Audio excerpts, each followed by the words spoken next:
I do want to invite Omer again to the stage to talk about how to make the most out of your penetration test. Guys, very interesting lecture. Omer, it's your stage. All right, thanks. All right, so making the most out of your pen test. Great. All right, great. So the agenda for today is, again, we'll just, in a general sense, I'll quickly cover what we did in GRSee, and then we go into the actual content, which is the tip and notes on how to gain more from your standard penetration test project or service. So, like I said before in the previous lecture, who am I? I'm Omer Donin, CTO in GRSee. Previously pen tester and consultant, solve compliance and design flaws by the day. I like short introductions, so I'm going to skip that. All right, so we already covered the GRSee parts in the previous lecture, so I'm going to skip that as well. All right, so from years of doing kickoffs and summary meetings for penetration test projects, I've accumulated some tips that could allow you to better utilize the Pentest project and the service provided with it. So this is my list of items I mostly see forgotten or overlooked that you could use during this interaction. All right, so it's by the way, there's no like order for this. It's just the general tips all over the place. All right, so vulnerability score versus risk score. Okay, let me show you a quick story about something that happened a couple of years ago. A company has ordered two penetration tests for two services. One service was the main customer service portal, and the other one was a time reporting portal that all employees were using about once a month to submit their timetables. It so happened that the company used the same baseline image for both services, and the image had known vulnerability in it. So we have two services with the same vulnerability, but one service is more important than the other. Now, both vulnerability got the same critical score, got the same score, which is critical, of course, because the web service was part of the image, and that web service allowed remote code execution by anonymous access. But the vulnerability on the external customer portal is much scarier than the business, it's much scarier to the business than the vulnerability on the internal time reporting service. So how do the information security manager can justify prioritizing one over the other? Because on paper, both vulnerabilities got the same score. So what you need to take into account here is that when a pen tester scores a vulnerability, he often ignores the service importance to the business unless the impact is obvious. So the scoring of a vulnerability is very objective. This could make a scenario where two services, one is critical and to the organization, the other is negligible, with the same vulnerability would get the same score, but one of them has greater risk to the organization. And the key factor here is risk. This is where we need to differentiate the internal risk management and the value of the vulnerability scoring. You don't want to mix these two, because the external penetration test is not aware, the external penetration tester is not aware of your internal security controls that might affect the chances of a vulnerability being exploited. In other words, the vulnerability score is in no way related to the residual risk, meaning the actual chances of something going bad. So what do? We differentiate. Your risk management policy should allow you to be able to define an internal or practical risk score. Now, and this should take into account the vulnerability score presented by the pen tester, but allow you to assign a rationalized scoring based on the asset importance. It is a way of saying we accept the vulnerability on its own, it's high, but on this server, which has no impact on our business, we define the internal risk as medium, or the other way around. A low vulnerability on a critical server would make the internal risk score as high. This could go on with any variance of of security controls that could also impact and influence a vulnerability on a certain server. For example, an internal server has a certain set of security controls guarding it, and external server might have less or might have more. So this is something that should allow you to fine-tune the difference between a vulnerability score and a risk score of the asset.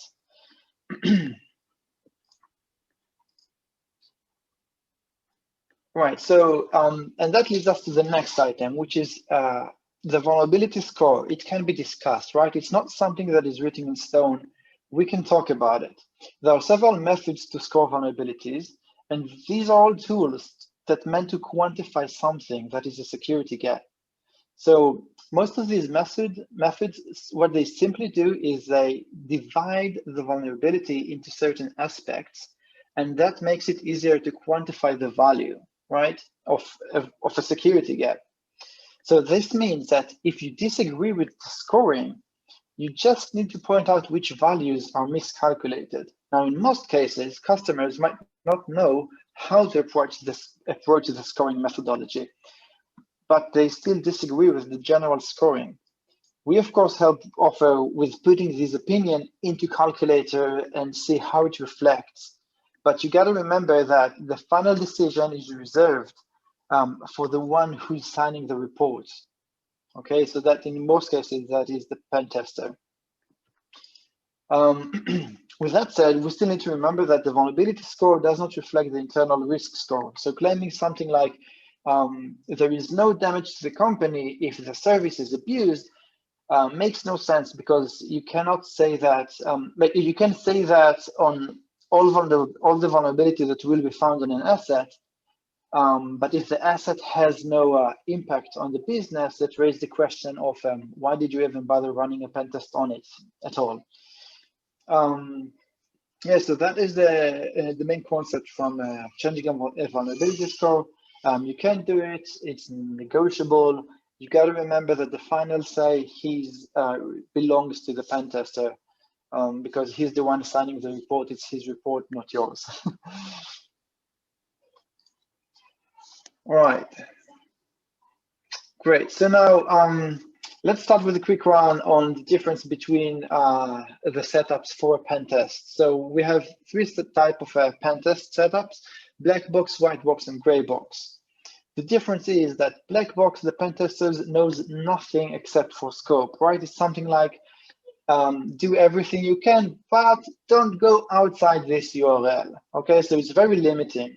What it does is basically it simulates an attacker that happened to focus on that service with no prior knowledge, which is, by the way, rarely the case, because an attacker decides what to focus on in most cases because he has some leverage over the service. He found some way of getting the first foothold, or has some internal knowledge on the processes that go there. So, so that's black box for you. Gray box, the pen tester knows some stuff, right? Like credentials to your user account, or how to use a service, or some internal data that is publicly available, like API documentation. Now, this simulates an employee or a customer that are going bad. White box means that the pen tester gets full access to everything, to all relevant data and permissions, so he can be very thorough with his tests. So what are the security values of each one and which one to pick? Let's start with black, right, sorry. All right, let's start with a black box. This type of testing is very flat and tests a very specific way of thinking, of attacking a service. If you are looking to check a box with the pen test, this one is the way to go, as it will give you the least amount of headache, probably less finding, and require almost no preparation from your team. So, and just to note here, don't confuse black box with red team exercises, as they have different goals, right? Black box, you limit the pen tester to a specific URL or domain or whatever, and red team, you basically go, I'm not telling you anything, go wild, do whatever you can, but show me the weakest point that I have in my services. Right, so these are, so this is black box. Right, next, white box. White box, when you provide the tester with lots of knowledge and permissions, right, so you make the test very thorough, but accordingly, it often takes a lot longer because you have much more surface to cover. It also means that some of the results are based on the knowledge taught to the pen tester, which is not something a standard attacker would have. So if you are looking for a very, very thorough examination, white box is the way to go.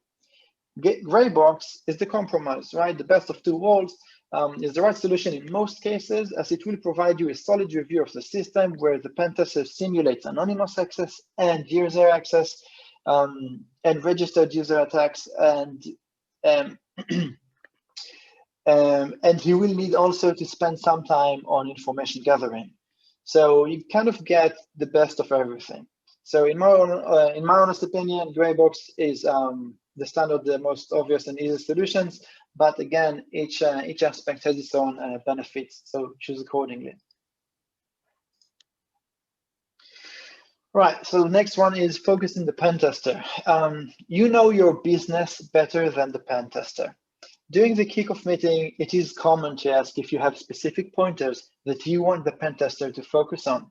In most cases, these are fairly obvious. For example, in a multi-tenant service, you probably want to test for a cross-account data leakage, but this is an educated guess. So if you have items that you definitely want to see in the pen test, it would be wise for you to share it just to make sure that it is right there, it is noted, and not taken for granted. Also worth sharing is the vulnerabilities you already know of. You don't want the pen tester to waste time on investigating and reporting something that you already know that the system has. It's like reading the same newspaper twice, right? Nothing new will come out of it, and it's wasting valuable time. So on the other hand, basically it's the same note. If you want a retest of all the results, you can show the previous report, and we will be obviously able to verify it during the project. Right, with or without Waff. Waff can be a game changer. A good implementation can block most of the attacks, but are you testing the Waff or the application or the current setup? Testing with Waff will show you results that are more practical to a real-life scenario, but it will not allow you to, sorry. It will not allow you to test the application directly. Now, this makes the scenario that if a Waff bypass technique is found, then your application has lost the one and only security control you're relying on, and that is way too many eggs for one basket. Now, this is why I recommend considering Waff as an add-on security rather than the main security control.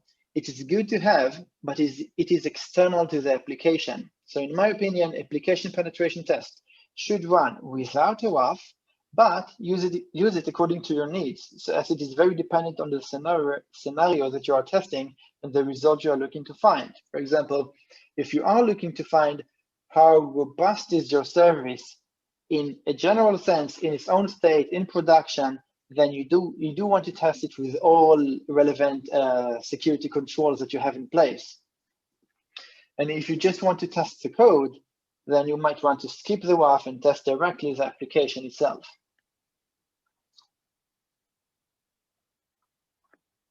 Awareness training, right.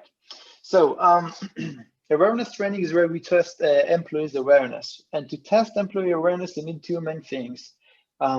First of all, you need them interacted with a suspicious character. Second of all, you need signs in that interaction that should be identified by them, since this is what you are evaluating, right? An employee who is aware to his environment should be aware to notify, to identify certain hints or certain clues within the interaction that are clearly a flag raiser. That indicates that the interaction is something malicious is going on there. So how do you test awareness? You artificially embed signs into the interaction, either via phone or email or face-to-face. You need there to be signs as this is what you're testing. So you make sure that the email address is intentionally misspelled, right? The formality is mixed. The context of the email is unclear. If you provide the testing team with too much information, then they will use it to create something that is too familiar to an original internal interaction. And this won't testify for much, as the conclusion here will be that the employee is basically doing his job, right? Because there will not be enough signs to test his awareness. Okay, if you receive an email from the right person, the right time, with the right context, so then the phishing was very successful, but actually, if you're doing an awareness test, you haven't really tested the employee awareness. On the other hand, if you choose not to share data, right, which is also an option to that you be sure to consider, right, the fact that the team will need either to send the template phishing, something like here is your receipt for your last purchase, which is relevant for most people, or to do some intelligence gathering that might hold some guesstimation when creating the background story. And that might also fail, but it will also reflect to you in some degree what is your internet footprint regarding if an attacker decides to make up a story and go on to attack your environment. But which, by the way, it's kind of a different project, so you don't want to mix your goals into this, right? You focus on one thing and test it directly. On a side note, in email-based phishing exercises, unless you're testing the mail filtering system, you should whitelist the domain used for phishing. Otherwise, there is a good chance that the mail filtering will do its job and filter out the exercises. All right, we're kind of running out of time, so I'm gonna keep up the pace. Pen tester versus scanners, right? So it's a common question. Customers often ask me, what is the difference between the output of a vulnerability scanner and the pen tester?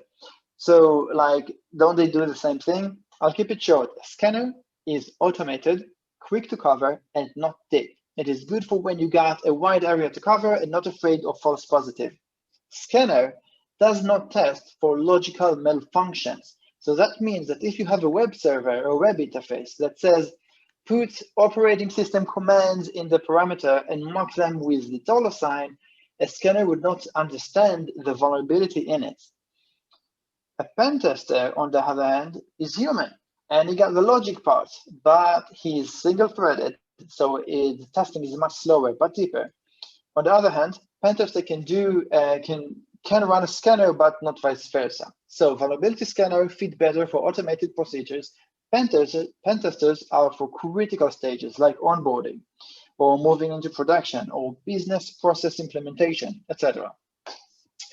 From reporting perspective, pen testers' reports are more focused on to practical impact with less chances to false positives.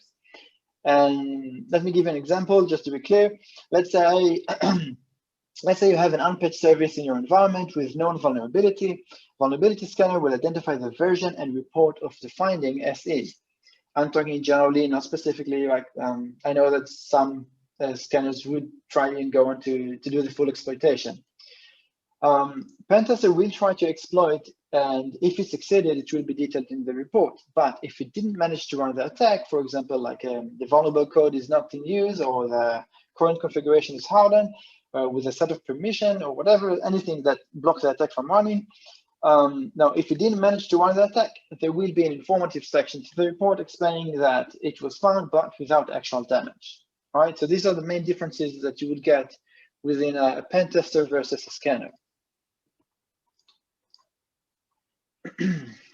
Now, testing on production or staging.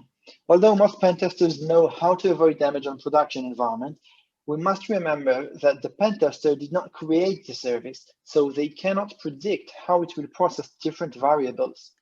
So from that perspective, testing on staging has clear advantage as it poses less risk on customers. On the other hand, production testing will give you results that are practical to your needs. It is very straightforward here. It's like, here is the server, here is the bug. Staging is a bit different since there is not necessarily the same version of production, or there is sometimes changes because someone updated something and they uploaded a new build. So, and sometimes you might have security features that are relevant to production, but are not enabled on staging. And that report, and all of that is basically accumulate to the fact that the report you get from a pen test, from the pen test will reflect that the security posture of staging and not the production environment, right? So hopefully it's similar, but if there are differences, it's something that you need to take into account and and be able to differentiate the results. All right, so using a pen tester. For each project, you can ask a sit down and review the report and query about what and how the scope was tested. It is better to read the report ahead of time. This way you have a question on how to fix a vulnerability. You could skip the general overview of the report and focus on what's the matter. Although the pen testers are not in an integration position, you could and should reflect the plan that you have for remediation and see if that would leave security gaps in place.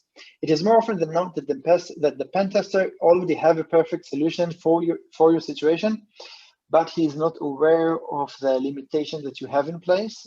So the topic is not even raised. All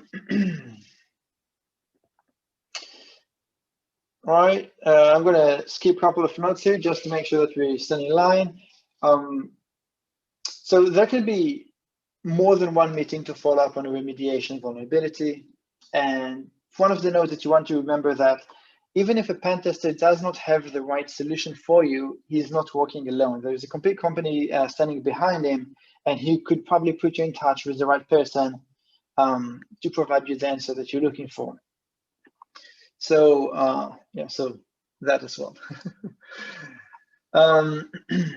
Right, so how to choose a pen test company? Well, first of all, and I'm not being objective here, choose us. But for real, you can learn a lot about the company and quality of the test just from the first interaction and how they evaluate the application before they submitted their offer. For example, did they see the application, or did they ask for anything regarding your needs for the project? For example, running a pen test for PCI or running a pen test for SOX is two different things. Does it feel like the salesperson know what he's selling to you? You could easily end up with an unwanted project or less value than what you paid for if the terms of the project were set by a person who doesn't understand your needs. Another item to query on is who is responsible within the company to ensure the pen test quality is sufficient. Another point to ask is how much of the pen tester is relying on automated scanners.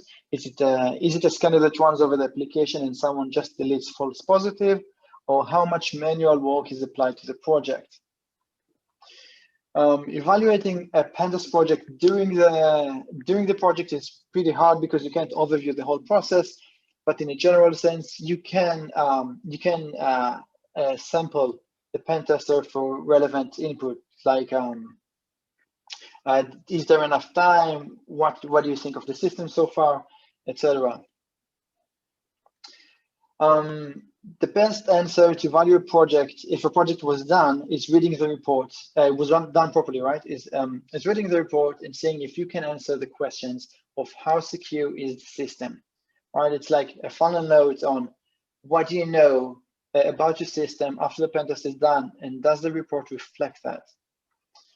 All right, the last note in this for this session is a report that has no finding. Right now, as we all know, everything has a risk to it in some degree. So the moment we install an asset, we hold the risk of the asset being compromised. But penetration testing, opposed to risk assessment, is all about finding vulnerabilities and not assessing the risk.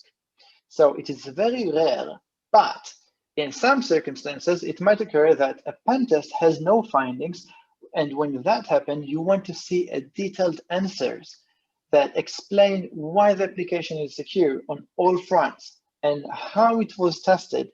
Now, this would allow you to understand the security posture of the application or identify if there is any kind of false negative assumptions in the report.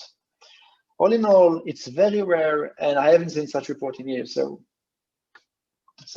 that's that. All right, I rushed it, but I think I made it in time. If you have any questions, let me know. Okay, Omer, thank you very much.